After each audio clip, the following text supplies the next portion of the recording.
Alors, la situation était tout à fait différente. Il faut se rappeler que le Liban, surtout le sud Liban, était dominé par la présence palestinienne armée. Donc c'était l'OLP qui était sur place. Les organisations chiites étaient à leur début. C'était surtout Amal et non pas Hezbollah. Hezbollah venait tout juste d'être fondé par les Iraniens. Donc il était franchement à ses débuts, et ses débuts ne se sont concrétisés qu'en fin d'année de 82, puis ensuite en 83 et 84 par des terroristes suicidaires qui ont fait exploser, je dirais, les quartiers généraux de l'armée israélienne, de l'armée américaine et des Français au Drakkar. Donc la situation est tout à fait différente. En moins d'une semaine, nous sommes arrivés à la banlieue de Beyrouth Sud.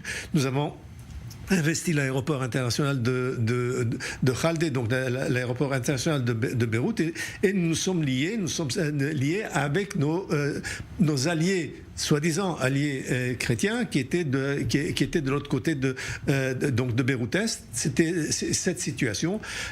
Elle a évolué de telle façon que finalement, le but de cette guerre était de faire sortir l'OLP du Liban. On disait qu'il fallait écraser la tête du serpent. La tête du serpent était à Beyrouth, et finalement Arafat, avec ses terroristes, a quitté Beyrouth en août 1982 et s'est dirigé vers la Tunisie, où il est resté là-bas jusqu'à sa rentrée finalement en Israël en 93. Donc après les accords d'Oslo. Ce qui s'est passé entre-temps, c'était la déconfiture, je dirais, de l'architecture politique israélienne. On avait misé sur Bachir Gemayel, qui devait être le président libanais, donc le président chrétien maronite du Liban, et lui, il a été assassiné après 22 jours après avoir été élu.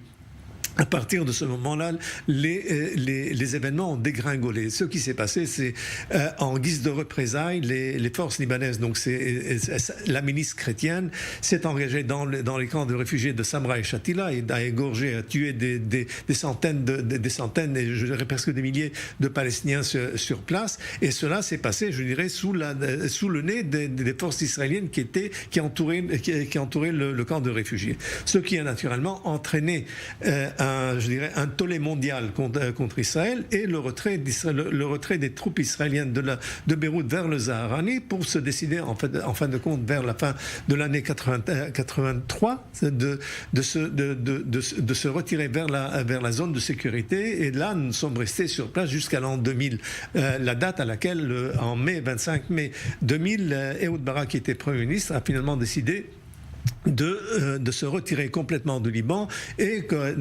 naturellement de se baser sur la ligne bleue, donc la frontière entre nous et le Liban, au cas où il fallait réagir. Donc on était prêt à partir de ce moment-là de défendre Israël à partir de nos propres frontières. Ce qui s'est passé, c'est à partir de là, je dirais, c'est une autre dégringolade dans la façon où nous avons tenu, je dirais, le pari sécuritaire face au Liban. Donc ça, c'était il y a donc 42 ans, la première guerre du Liban. Vous le dites très bien que les deux situations sont différentes, mais on est dans une période extrêmement tendue entre Israël et le Hezbollah. Le Hezbollah qui s'est considérablement armé avec des armes beaucoup plus précises. Est-ce que, selon vous, on est à la veille d'une troisième guerre du Liban? Alors effectivement, la deuxième guerre, il faut se rappeler, il y a eu une deuxième guerre du Liban qui s'est passée en 2006, entre nous et le Hezbollah, où finalement, après un mois et demi de combat entre nous et le Hezbollah, Israël finalement s'est retiré, et cette guerre-là a été considérée par le Hezbollah comme une victoire contre Israël. Et effectivement, le Hezbollah n'a pas été défait, n'a pas été détruit, et je dirais, malgré tous les efforts israéliens, nous sommes vus obligés à accepter le cessez-le-feu. À partir de 2006, Israël tout simplement a ignoré Hezbollah. Et Israël s'est éloigné du Liban et a évité tout contact, je dirais, militaire avec le Liban, toute attaque militaire. On a préféré se concentrer sur la Syrie, on a préféré se concentrer sur les convois qui venaient d'Iran, et pour essayer d'empêcher je dirais, le Hezbollah de se renforcer et de se développer comme une armée. Et finalement, sur ce thème-là, nous avons échoué. Pourquoi ? Parce qu'en 2006, le Hezbollah avait 10 000 missiles. Aujourd'hui, il se retrouve avec 200 000 missiles.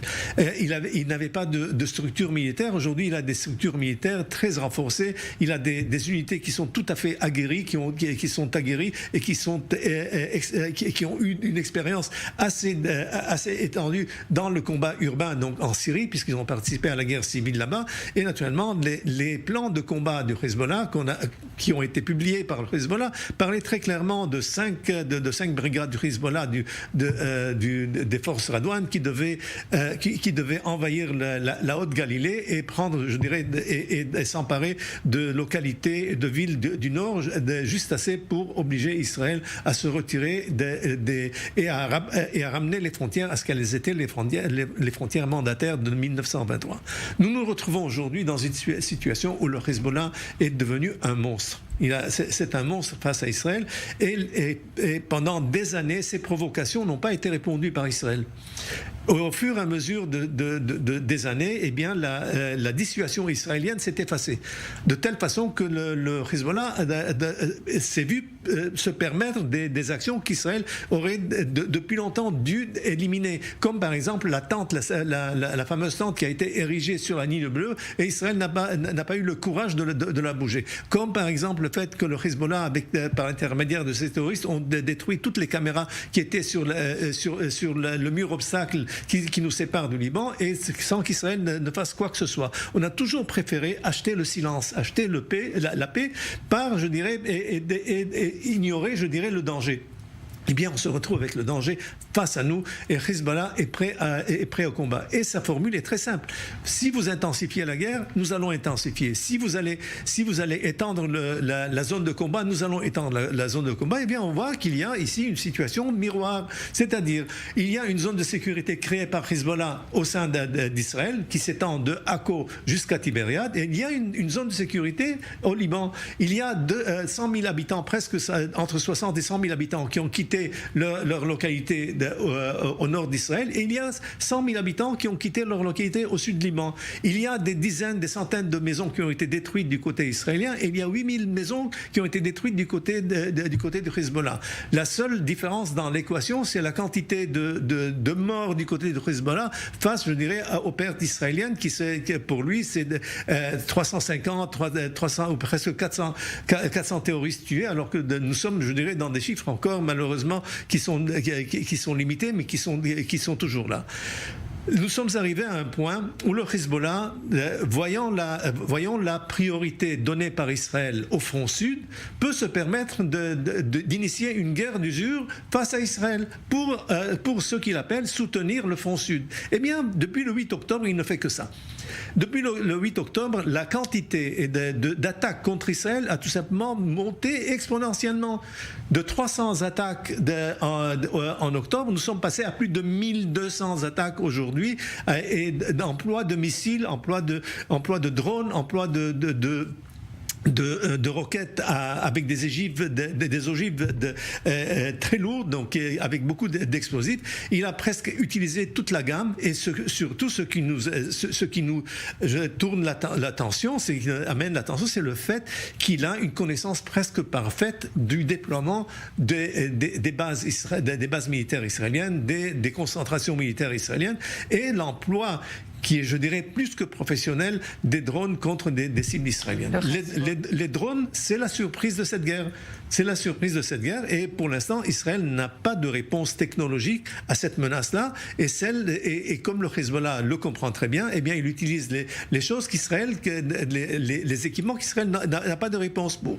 Les missiles de Burkan, donc avec une ogive de 500 kilos d'explosifs qui sont tirés à courte distance, moins de 10 km, donc il n'y a presque aucun moyen de les intercepter. Les drones qui sont envoyés, les drones de reconnaissance, il y a des drones de reconnaissance qui voient plus ou ou moins qui surveillent le territoire et décident des objectifs, et les drones d'attaque, les drones suicidaires comme ce qui s'est passé à Khorfesh, ou maintenant la nouvelle tactique de Hezbollah, c'est de lancer un premier drone. Alors ce qu'il y a, c'est alors les badauds vont courir pour voir ce qui s'est passé, et là on envoie un deuxième pour assurer, je dirais, une plus grande effectivité de ce qui s'est passé. Et là, c'est ce qui s'est passé à Khorfesh. Donc un premier tir sur place, les gens ont couru pour voir ce qui s'est passé, et bien le deuxième est arrivé juste après. Cette tactique-là est employée par le Hezbollah, et pour l'instant, nous sommes très limités à l'interception, parce que ces drones-là ont une signature de radar très minime.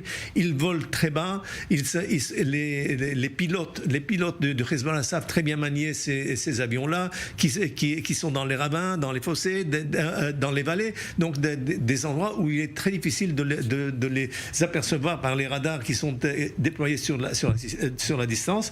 Et là, je dirais, c'est une menace véridique.